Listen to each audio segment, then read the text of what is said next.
Arr, matey, there be a mystical isle in the middle of the sea, made of the refuse of men. 50 fathoms deep it be, and Trash Island they calls it. Actually, it's called the North Pacific Gyre, but if you look up Trash Island online, you're just as likely as not to be misled, even though it's supposed to be the same thing. Here are the kind of things you'll find. There's a giant island of plastic garbage the size of Texas, no, twice the size of the state of Texas, weighing 3.5 million tons and going down up to 300 feet deep.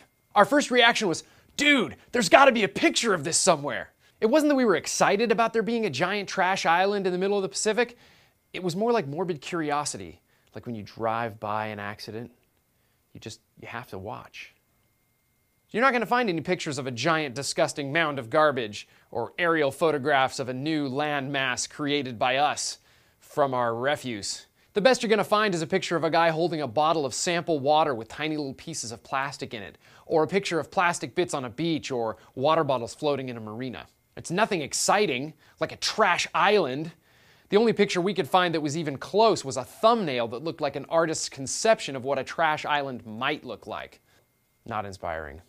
Referring to it as a trash island makes it sound like it's a continent-sized island of plastic bottles floating somewhere between North America and Hawaii. I must have been asleep when we flew over that. Good afternoon, this is your captain. If you look out to your left, you'll see the North Pacific Gyre, also called Trash Island.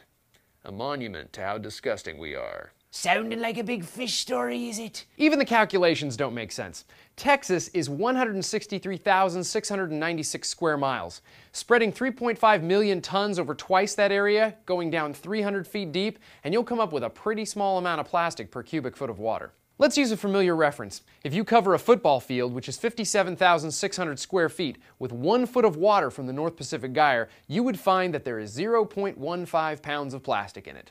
I'd call that pretty thin for an island. Arr, there be no place to dock me ship.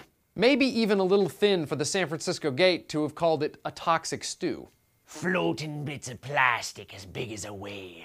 A whale what's been blown to bits with a broadside of shot and powder. So what's true and what isn't? The Gyre is indeed where the ocean currents would tend to pool things, like trash. And we've definitely put a lot of trash into the ocean. And I am all in favor of cleaning up our messes, but I'm also in favor of telling the truth and not exaggerating story just to get attention. Arr. What should you take away from this? There's trash out there. Lots of trash in the ocean, but it's not an island. Yo ho ho and a bottle of polyethylene terephthalate. Arr.